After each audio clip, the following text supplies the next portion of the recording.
Saudara-saudari terkasih dalam Kristus, hari ini Jumat 3 Desember 2021 merupakan pesta Santo Fransiskus Xaverius, Imam. Bacaan dibawakan oleh Bernadette Esther, renungan ditulis dan dibawakan oleh Aloysius Gonzaga Dani. Mazmur dilantunkan oleh Antonia Jovita Ari. Selamat menekuni Sabda Allah.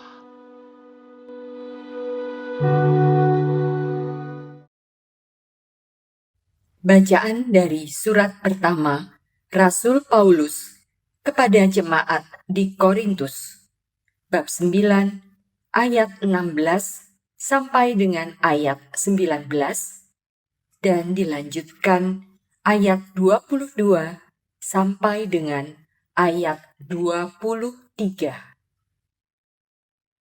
Saudara-saudara, jika aku memberitakan Injil, aku tidak mempunyai alasan untuk memegahkan diri. Sebab itu adalah keharusan bagiku. Celakalah aku jika tidak memberitakan Injil.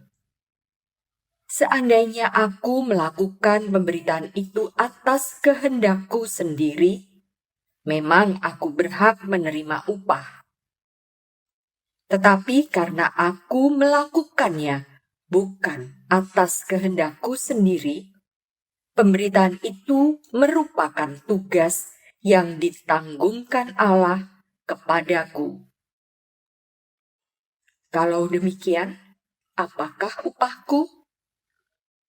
Upahku ialah bahwa aku boleh memberitakan Injil tanpa imbalan dan bahwa aku tidak menuntut hakku sebagai pemberita Injil. Sesungguhnya, aku bukan hamba siapapun. Meskipun begitu, aku menjadikan diriku hamba semua orang, supaya aku boleh memenangkan sebanyak mungkin orang. Bagi orang-orang yang lemah, aku menjadi seperti orang yang lemah, supaya aku dapat menyelamatkan mereka yang lemah. Bagi semua orang, aku telah menjadi segala-galanya, supaya sedapat mungkin aku memenangkan beberapa orang dari antara mereka. Segala sesuatu ini aku lakukan karena Injil, supaya aku mendapat bagian di dalamnya. Demikianlah sabda Tuhan.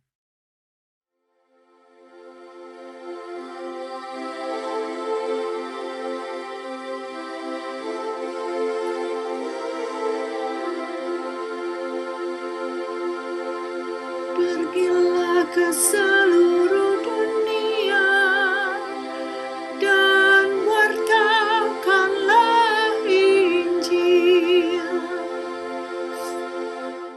Pujilah Tuhan, hai segala bangsa. Megahkanlah Dia, hai segala suku bangsa. Pergilah ke seluruh dunia dan wartakanlah Injil. Sebab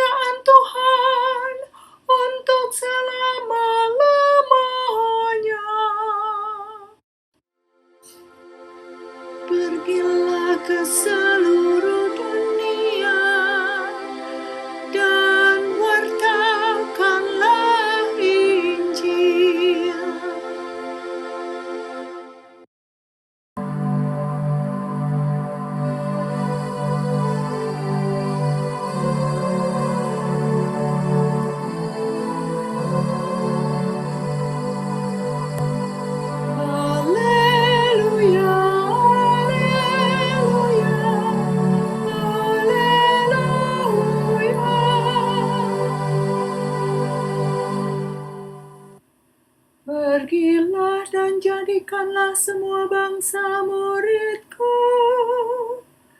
Aku menyertai kamu senantiasa sampai akhir zaman. Haleluya, haleluya, haleluya. Haleluya, haleluya, haleluya.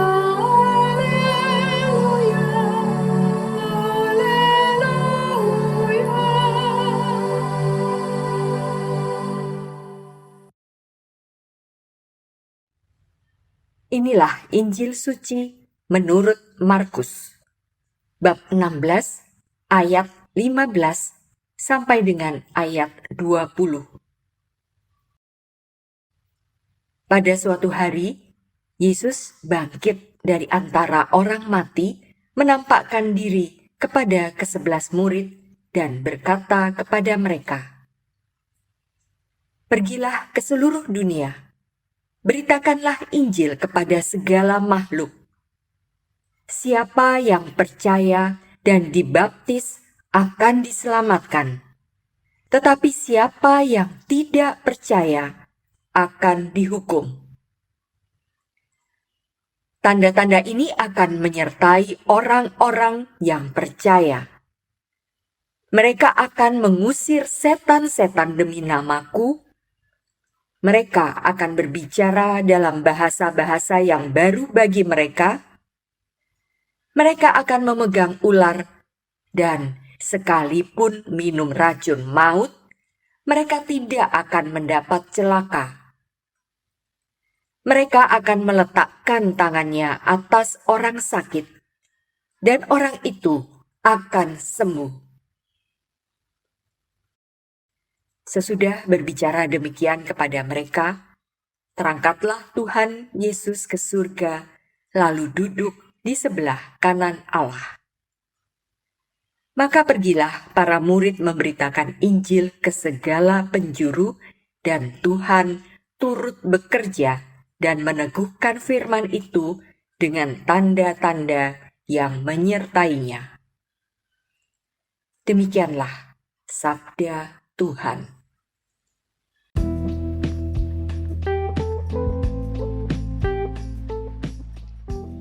Berpetualang bersama Allah. Renungan ditulis dan dibawakan oleh Aloysius Gonzaga Dani.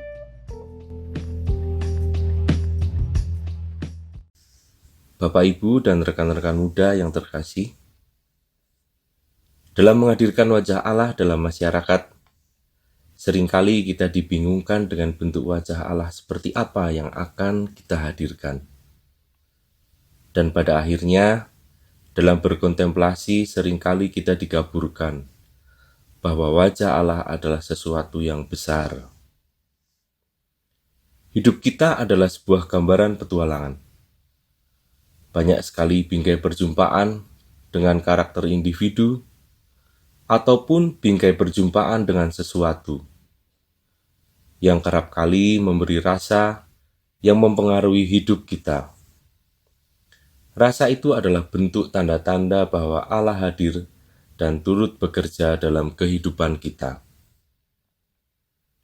Menangkap gerak-gerik batin dalam berbagai perjumpaan dan menyikapinya dengan bijaksana adalah sebuah upaya supaya petualangan hidup kita tidak terlewat begitu saja. Dalam sebuah petualangan hidup, situasi dinamis akan selalu menyertai. Dengan memahami di manakah kita, siapakah kita, dan kemana akan kita melangkah, sudah menjadi modal yang cukup untuk memaknai perjumpaan rasa yang Allah hadirkan dalam hidup kita. Ternyata wajah Allah adalah sesuatu yang sangat universal, sebuah hal yang sederhana dan tetap memberi makna. Perintah Yesus dalam bacaan hari ini, dalam Injil Markus 16 ayat 15 sudah jelas. Pergilah ke seluruh dunia, beritakanlah Injil kepada segala makhluk. Kita hanya diminta untuk pergi mewartakan kabar sukacita Allah dan memaknai berbagai perjumpaan tanpa harus dibelenggu dengan sesuatu yang besar maupun kecil. Dalam sebuah petualangan hidup, kita senantiasa memohon supaya bisa menangkap dan membingkai rasa sebagai tanda-tanda dari Tuhan, dan kemudian mengolahnya dengan bijaksana untuk kemuliaan Allah di dunia ini. Kisah hidup Santo Fransiskus Xaverius yang kita peringati pada hari ini adalah sebuah sumber inspirasi petualangan hidup Katolik yang sangat kontekstual. Berbagai perjumpaan rasa dia temui, dan kemudian mengolahnya sebagai bagian dari pewartaan untuk kemuliaan Allah di dunia. Fransiskus Xaverius lahir di Xavier, Navarra, Spanyol pada tahun 1506. Anak bungsu dari suatu keluarga besar. Setelah meraih gelar magisternya di Paris, ia bertemu dengan Santo Ignatius Loyola. Fransiskus adalah satu dari 7 orang pertama dari Serikat Yesus yang pada tahun 1534 di Montmartre mengucapkan kaul untuk melayani Tuhan. Bersama mereka, Santo Fransiskus menerima tahbisan imamatnya di Venice 3 tahun kemudian. Di hari ulang tahun Fransiskus yang ke-35, Fransiskus bertolak menuju Hindia Timur bersama 2 Yesuit lainnya, Martin de Sousa dan Francis Mansilhas. Ia singgah di Mozambik dan kemudian mencapai Goa, India, ibu kota koloni Portugis. Fransiskus berkarya di Goa selama 3 tahun. Perjalanan Fransiskus tidak berhenti di Goa. Ia berlayar dari Goa menuju Malaka. Dari Malaka kemudian Fransiskus ke Maluku, Ambon, Ternate, dan Gilolo, dan tempat-tempat lainnya. Dalam misi ini dia mengalami banyak penderitaan. Dalam sebuah surat yang ia tulis kepada Ignatius, Fransiskus menyampaikan pengalamannya. Bahaya-bahaya yang saya hadapi dan tugas-tugas yang saya terima dari Tuhan sungguh-sungguh merupakan sumber air sukacita rohani. Sehingga pulau-pulau ini merupakan suatu tempat di dunia di mana orang kehilangan pandangannya karena banyaknya air mata, yaitu air mata sukacita. Saya tidak ingat kapan saya pernah merasakan sukacita batin seperti ini. Penghiburan-penghiburan ini mengambil semua penderitaan badan dan semua kesulitan dari para musuh dan teman-teman yang tidak dapat dipercaya. Perjumpaan dengan seorang bangsawan Jepang dari Kagoshima bernama Anjiro di Malaka membawanya ke negara Jepang. Seiring berjalannya waktu, kehadirannya di Jepang dapat dianggap membuahkan hasil, yakni dibentuknya jemaat-jemaat Kristiani di Hirado, Yamaguchi, dan Bungo. Fransiskus Xaverius berkarya lebih dari 2 tahun di Jepang dan menyaksikan lahirnya Yesuit-Yesuit penerusnya. Ia kemudian memutuskan untuk kembali ke India. Dalam sebuah perjalanan dari Goa ke Tiongkok, dalam persinggahannya di Pulau Sangchuan, Fransiskus pingsan seusai merayakan misa. Ia meninggal dunia di Pulau Sangchuan tanpa pernah menginjakkan kakinya di daratan utama Tiongkok. Jenazah Fransiskus dibawa ke Malaka dan disemayamkan sementara waktu di gedung gereja Santo Paulus Malaka, sebuah makam terbuka dalam gereja yang saat ini menandai tempat jenazah Fransiskus Xaverius pernah disemayamkan. Kemudian jenazah Fransiskus dibawa ke Goa sebagai tempat peristirahatan terakhir. Tuhan melakukan banyak mukjizat penyembuhan melalui Fransiskus. Di Malaka, ia membangkitkan kembali seorang gadis muda yang sudah dikubur selama 3 hari. Ada juga seorang bernama Antonio Fernandez seorang pemuda yang dibebaskan dari sakit keras karena pengaruh kuasa roh jahat. Riwayat hidup Santo Fransiskus Xaverius mengungkapkan betapa gembira hatinya menerima kabar gembira kerajaan Allah, Sang Mesias. Sehingga ia tak segan-segan berkeliling dunia dan menghadapi segala tantangan untuk membagikan kegembiraannya dengan mewartakan Sang Mesias. Petualangannya merupakan sebuah ajakan agar kita menyadari betapa berharganya kabar gembira kerajaan Allah, betapa berharganya Kristus Sang Mesias. Dalam perayaan Ekaristi, kita telah mengambil bagian dalam misteri sengsara, wafat, dan kebangkitan Kristus. Dan kita telah menerima Kristus dalam komuni kudus, yang menggabungkan kita ke dalam kehidupannya dan dalam misinya. Dan diakhiri dengan pengutusan umat beriman, supaya kita melaksanakan kehendak Allah dalam kehidupan sehari-hari. Allah memanggil kita untuk maju dan mewartakan Injil. Dia memanggil kita untuk menjadi guru dan penyembuh. Kita mungkin tidak dapat melakukan keajaiban, namun kita mampu menghibur yang berduka, menyembuhkan orang lain dengan cinta, perhatian, dan karya kita. Atau bahkan mungkin membawa seorang hidup kembali dengan cinta dan kehadiran kita yang menyembuhkan. Dengan iman dan kesadaran inilah, khususnya pada masa Advent ini, marilah kita menyambut Sang Mesias dengan penuh sukacita, dengan menghidupi semangat karya kasih Yesus, dan memberi makna setiap petualangan hidup kita bersama Allah, supaya menjadi individu yang berdampak bagi sesama. Yesus bekerja di dalam dan melalui kita. Tuhan memberkati.